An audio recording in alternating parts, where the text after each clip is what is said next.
Hello friends, कैसे हो? I hope आप अच्छे होंगे। देखिएगा, हम इस वीडियो में देख रहे हैं ये रीट मेंस लेवल फर्स्ट का क्वेश्चन पेपर है जो आपका पेपर हुआ था 17 जनवरी को। तो हम अपने अनुभव साझा कर रहे हैं किस प्रकार का क्वेश्चन पेपर रहा था, हमने कितने अटेंड किए थे और कितने काट पीट कर सही हो रहे हैं मिलाने के बाद।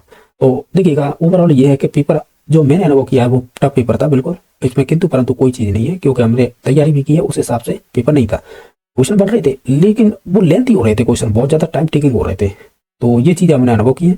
तो देखिएगा, अगर आप इस क्वेश्चन पेपर को देखें तो मैंने तो जैसे ओमार सीट आपको 10 मिनट एक्स्ट्रा दिए जाते हैं। एक्स्ट्रा मीन्स ये कि पहले बांट दिए जाते हैं पेपर। ये चीज़ अनुभव की होंगी, क्यों पेपर स्टार्ट होता है उससे पहले बांट दिए जाते हैं, क्योंकि ओमार सीट में वो फिल करवाने होते हैं। Roll number, question, booklet number बनना होता है और साइन करने होते हैं और इसमें एक स्टेटमेंट लिखना होता है। तो मैंने 2 मिनट में कर लिया था वो कंप्लीट, 2 या ढाई में।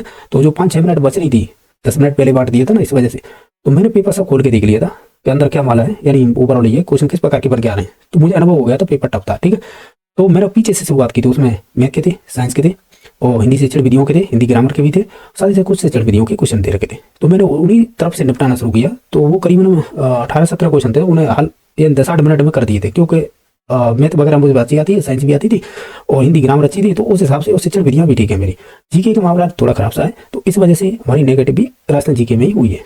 अब देखो, पेपर बता दूं मैं आपको, जैसे कि ये तो मैंने लास्ट में की थी, हकीकत बताऊं मैं तो उल्टा पेपर किया था, मुझे उधर आसान दिखाई दे रहे थे क्वेश्चन। तो ये देखो, हालांकि ये भी आसान है, कोई ज़्यादा बड़ी बात नहीं थी। इनमें से भाषा शिक्षण की विधि नहीं थी, इस प्रकार इसका बी ऑप्शन सही था, तो सही थे ये। ठीक है, ये कौशल थे, मिलान करने थे, ये भी सही था। तीसरा कथन ये था कि हिंदी शिक्षण के मूल्यांकन के संबंध में कौन सा इसमें तथ्य सही नहीं था, तो ये आपको पढ़ने थे। ये टाइम टेकिंग वाले क्वेश्चन थे, ये वाले हमने को तो ये भी टाइम टेकिंग था, क्योंकि मिलान करने थे, इतने आसान भी नहीं थे, लेकिन फिर भी टाइम लग रहा था इनमें। इनके अलावा जो अभिकथन कारण, ये भी टाइम टेकिंग थे। एक तो पहली बात तो इन दोनों स्टेटमेंट को आपको समझना है, फिर इनके आधार पर ये लॉजिक भी लगाना है कि कौन सा ए सही है या आर गलत है, या ए सही नहीं है तो फिर आर गलत है, या फिर दोनों सही है तो ए आर की सही व्याख्या नहीं कर रहा है, फिर ए और आर दोनों सही है और आर है वो ए की सही व्याख्या कर रहा है। ये तक आपको पढ़ना होगा। एक्चुअली में आपको दोनों की समझ अच्छी है तो डायरेक्टली आंसर पे जा सकते हैं, लेकिन इसकी ऐसी बात नहीं है, क्योंकि इसके भी अच्छे खासे क्वेश्चन आए थे, 30+ थे ऐसे। तो ये टाइम टेकिंग थे, समय ले रहे थे निश्चित तौर से। और ये क्वेश्चन हमसे जैसे LSRW होते ना, इसके वो मिलान करने थे, हमसे गलत हुए, वो जाके इन्हीं पे गलत हो रहे थे, इन पे। और ये लास्ट के ऑप्शन होते थे ना, इन पे जाके कन्फ्यूजन होता था हमें। हकीकत हमने अनुभव की थी, मिलान हो रहे थे, फिर लास्ट के 2 कुछ ऑप्शन सही हो रहे थे, तो फिर लास्ट के 2 ऑप्शन गलत हो रहे थे। मैं आगे बताता हूँ कौन कौन सी क्वेश्चन मुझे सही था, जो आपको इंग्लिश टीचिंग मेथड था। ये भी सही था कथन, ठीक है, ये भी सही था हमारा। इसके अलावा और भी बताते हैं तुम्हें। अब जैसे ये वाले, अब देखो एक्चुअल में क्या, साइकोलॉजी मेरी ठीक है, फिर भी देखो यहाँ पे हम गलती करके आए कि बुद्धि की परिभाषा वो कार्यक्रमानुसार, यानी शुरुआत में किसने दी, फिर उसके बाद देखो सिल्वर्ड मैंने इतना पढ़ रखा है कि इसने बताया कि जिनकी बुद्धि लब्धि करीबन 90 से कम होती है, शायद 90 से या 85, तो उनकी वो शैक्षिक रूप से पिछड़े बालक माने जाते हैं। यहाँ तक हमें याद था। और इसने एक शैक्षिक लब्धि का सूत्र भी दिया था, ये भी याद था। वेस्लर ने भी एक सारणी दी थी, उसमें प्रतिभाशाली और जैसे और भी जो बच्चे होते हैं, जैसे उत्कृष्ट वाले, फिर एवरेज, बिलो एवरेज, ये सारणी हमने पढ़ रखी थी। और बायनेट की बात करें, जिसे बिनेट कहते हैं, अल्फ्रेड बिनेट, जिन्होंने 1905 में कह सकते हैं बुद्धि लब्धि के सूत्र की शुरुआत की थी। ये तक मालूम था, फिर भी हम गलत करके आ गए, क्योंकि हमें पता ही नहीं था कौन सी डेट में किसने डेफिनेशन दी है या इनके क्रम क्या थे। तो ये गलतियां हुई थी हमसे। ठीक है, अब देखो एक्चुअल में क्या है कि अगर आप ध्यान से देखें, यहाँ तक बड़े कॉम्प्लिकेटेड होते जा रहे थे क्वेश्चन, मतलब हर एक ऑप्शन भी ऐसे ही दिखाई दे रहे थे कि ये भी सही है, ये भी सही है। ये ICT का था, ये सिंपल था, तो ये हमने मिलान कर दिया था। ये IQ का टर्मन वाला सूत्र है ना, 1916 में दिया था, MA/C है, उससे रख के डायरेक्टली हो गया था। इसके अलावा और भी देख लीजिएगा। अब देखो ये क्वेश्चन, अब कैसे हमसे गलतियां हो रही थी, आप भी जानते हो, चाहे कौन सी शिक्षण विधि पढ़ लीजिएगा, लास्ट में टेस्ट ही होता है, जब वो समस्या समाधान हो या परियोजना विधि हो, लास्ट में आप ऐसे ही पढ़ते होंगे, या मैंने ऐसी सेंस निकाल के किया था। देखो AB इसमें है, AB इसमें है। अब देखो लड़ाई हो रही थी DOC पे या CD पे, तो ऐसी ऐसी छोटी छोटी चीजें गलती हुई हैं हमसे। ठीक है, क्वेश्चन पेपर में। तो आपको मैं एक आइडिया बता रहा हूँ कि ऐसी भी प्रॉब्लम आई थी। अब देखो इनमें आपको मिलान करना है, फिर इनमें भी मिलान करना है, तो ये टाइम टेकिंग हो रहे थे, क्वेश्चन बन तो रहे थे, लेकिन अब जैसे ये है कि घटनाओं को कालक्रमानुसार पर मतलब व्यवस्थित कीजिएगा। ये क्वेश्चन मैंने छोड़ रखा है, क्योंकि नेगेटिव नहीं कर रखा है, यानी क्रॉस नहीं कर रखा है, इसका मतलब छोड़ा था मैंने, ये किया नहीं। अब जैसे चीनी प्याजी की अवस्था और उम्र दे रखी, तो सिंपल था, ये मिला दिया था हमने। इसके अलावा और भी बता देते हैं, जैसे कि ये वाला क्वेश्चन गलत हुआ है हमसे, और पता नहीं वहाँ पे क्या करके आए हैं, पढ़ा तो है, अंडरलाइन करके भी पढ़ा है, फिर भी गलतियाँ हुई हैं।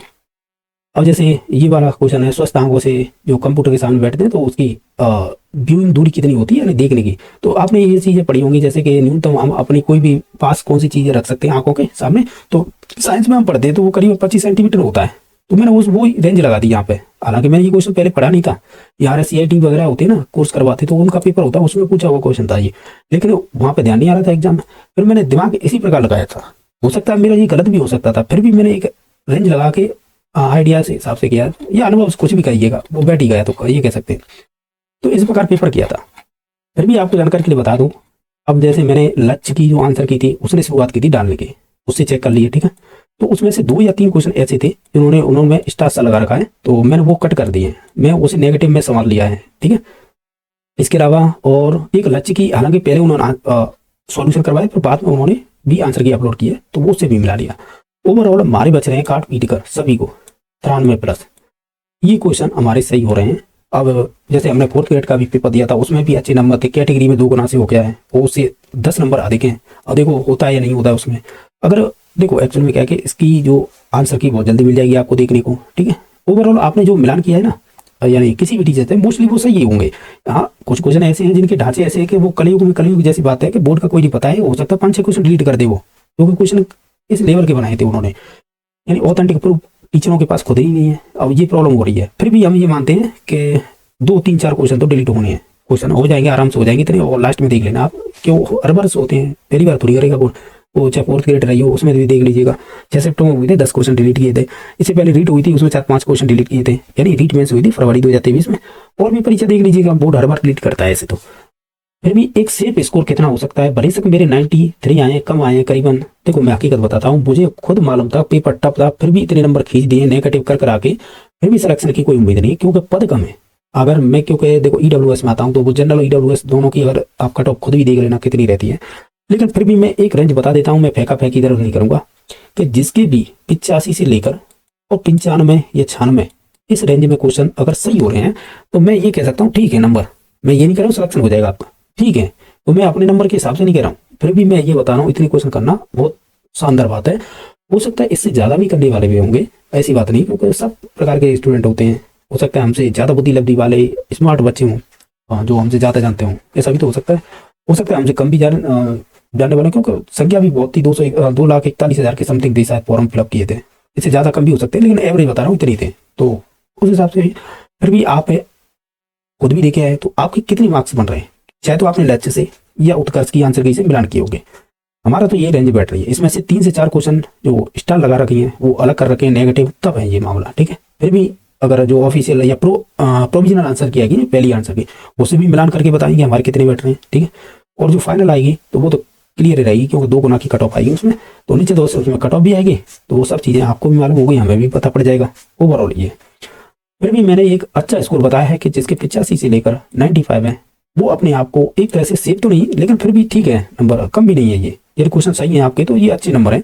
और अगर आप इससे ऊपर जा रहे हैं तो फिर आप अच्छी रेंज में जा रहे हो, फिर नीचे तौर से सिलेक्शन हो जाएगा, ठीक है। मेरा तो ये पर्सनल व्यू है, जिस प्रकार से पेपर था, ठीक है। और बाकी आपके जो भी रिव्यू, यानी कह सकते हैं जो भी मैंने जो चीज़ें बताई हैं, ऐसा आपने अनुभव किया है या नहीं किया है, वो चीज़ें आप कमेंट में बता सकते हैं, आपके कितने क्वेश्चन सही हो रहे हैं, तो उससे आपको भी आइडिया हो जाएगा। जैसे मैंने अपने यहाँ पर रिव्यू दिया कि इस प्रकार का पेपर रहा है, तो आपने भी तो अनुभव किया होगा कुछ ना कुछ, तो ऐसे तो है नहीं कि आप सभी को भर के आगे होंगे, कुछ तो किए होंगे। तो उस हिसाब से भी ओवरऑल ये है कि पेपर हमारा तो सही नहीं रहा, हम तो ये कहेंगे, क्योंकि हम जो सोच रहे थे कि सिलेक्शन ले लेंगे इसमें, क्योंकि 4th ग्रेड की एक सीट छोड़ देंगे हम, तो उधर अब ऐसा लग रहा है 4th ग्रेड ज्वाइन करनी पड़ेगी हमें, तो ठीक है।